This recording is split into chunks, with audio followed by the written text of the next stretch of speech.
I was 18. I was living with my parents as a college freshman, and I was actually already a mom and a newly single mom to a 10-month-old baby boy that I had had my senior year of high school. The relationship I had been in with my son's father was extremely toxic. There was a ton of physical abuse. There was verbal abuse. He had multiple addictions, and I finally came clean to my parents about all of these lies and secrets I'd been keeping for many years. And to my surprise, they were very understanding. They said that we could stay there, we could live with them. They wanted to see me finish college and to just be healthy and successful.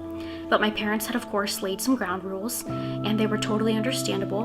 And one of them was, don't you ever get pregnant in our house again. We've helped you so much the first time that there better not ever be a next time. However, unbeknownst to me, I was already pregnant. I was shocked. I was devastated.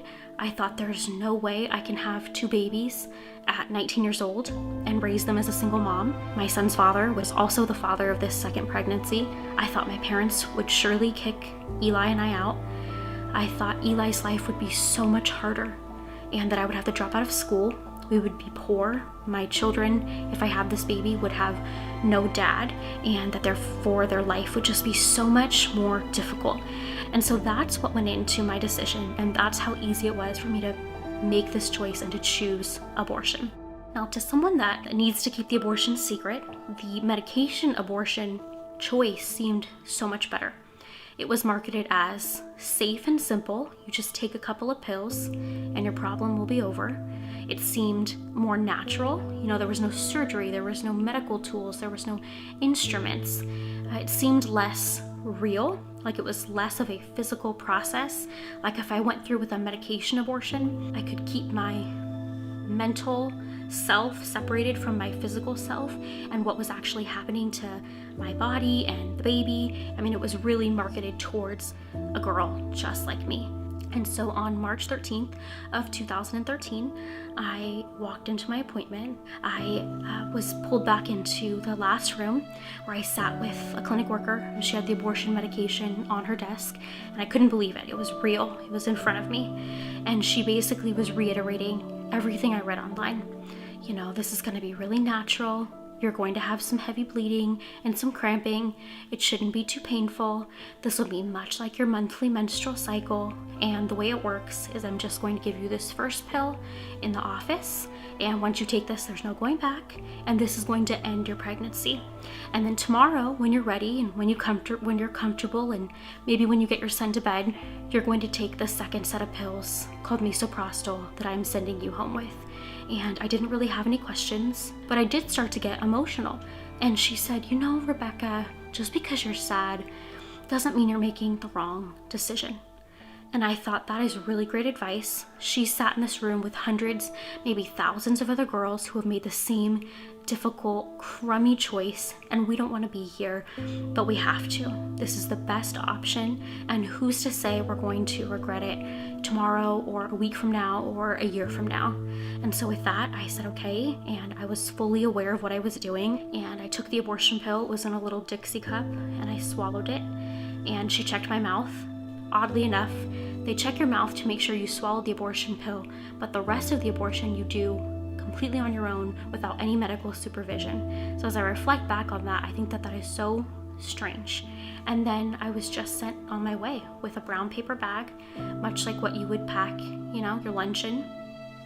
And by the time I got to my car, which maybe only took a minute and a half, 2 minutes, I sat down and I started going through the bag, and I remember just feeling paralyzed and thinking, oh my gosh, what did I just do? I have a baby at home that I love very much. I'm getting more and more attached to this baby that's growing inside of me. I started thinking, has the pill already run its course in the last couple minutes? Has the baby already passed away? Did it feel any pain? And I just wanted so badly to take back the last 10 minutes of my life, but I couldn't. I felt like I had nowhere else to turn. No one knew what I was going through, so all I could think to do was pray. And I said, God, if there's a way out of this, please help me find it. And if not, please just help me to forgive myself. And so I prayed, and then I pulled out my phone and I started typing in things like, I started a medication abortion and I've changed my mind. And I found one website, and it was tailored to someone like me. It said, if you've taken the first abortion pill and you're having second thoughts, please call us. I didn't know who was on the other end of that call, what they were going to say, but I did call, and I spoke to a nurse who was kind and professional, and she asked me questions that none of these abortion providers had asked me throughout this process. Like, why do you think abortion's your only option? Have you considered parenting? Have you considered adoption? How do you feel about abortion in general? How do you think you'll feel after your abortion?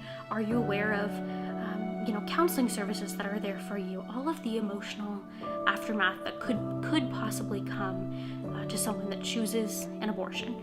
She also talked about what medication abortion was, and then she told me about a new regimen called abortion pill reversal, which got progesterone back into my body. That was the goal. If you could get progesterone back into your body and it outcompeted the abortion pill, there was a chance to save the pregnancy. Now, I knew there was no 100%. I knew that this may not work, that I may continue to miscarry. I thought about what could happen to the baby now that I've taken this pill and I'm trying to save him or her. And of course, when Planned Parenthood found out, because I didn't return to make sure the abortion was successful, and I told them that I was going through with the progesterone and the abortion pill reversal, they said, if you carry to term, which is not likely, your baby will probably have severe abnormalities. And then I was thinking, oh my gosh, now I'm going to have a child that not only had some type of abnormality, but an abnormality that I had to explain was there because of a choice that I made. And so every time I coughed or had a pregnancy-related ache, I thought, this is it, I'm losing the baby. This is a consequence of my actions. This baby's going to have something wrong with it. And on October 20th of 2013, I gave birth to another little boy, my second son, and he was born and still is perfectly healthy. He does not have any physical or mental abnormalities. He excels in school. He played soccer last year and is enrolled to play football this year, so he's athletic and he's witty.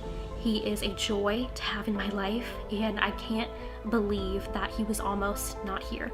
And this is the life I would have missed out on. This is what people say is, a harder, less worthy, less fun life. And I can't begin to describe how untrue that is. I was able to finish college with both of my babies watching. It took me about 6 months longer, but takes everybody usually a little bit longer than they think. I married a wonderful guy after thinking that no man would ever love me or love my kids and they would never have a two-parent household. I've gone on to have more kids and to get involved in this ministry, in particular the pro-life world, not because I am judgmental and condemning and think that women who have abortions are evil and mean. Instead, I actually understand why people are having abortions, how hopeless they feel. I've been on both sides of it. I understand what it's like to start an abortion and feel instant guilt and regret and grief. And I now know what it's like to be given a second chance at choice, a second chance at choosing life. And so what I really want to stress to girls that are watching this who haven't yet made the decision or are still kind of on the fence is I want you to know that abortion is not your only option, and that there is a really awesome life waiting on the other side of you choosing yes to life for this baby, whether that be yes to parenting or yes to making an adoption plan. And also that typically we don't make good decisions when we are in fight or flight mode, and that's the mode we're in when we're scared. And so I would encourage you to visit a place that does not profit off of your decision, is not there to just encourage and hurry you along in the abortion process, and to instead talk to someone. Maybe it's somebody older, somebody wiser. Talk to people who have chosen life. There are people and organizations out there willing and ready and able to help you, to help your baby. At the time, I thought abortion looked a whole lot like hope. That's what was marketed to me, was this idea of hope and a better life after taking this set of medication. And what I know now is that that could not be farther from the truth. I made a decision from a lack of information, and I hope that this informs you enough to make a better decision for life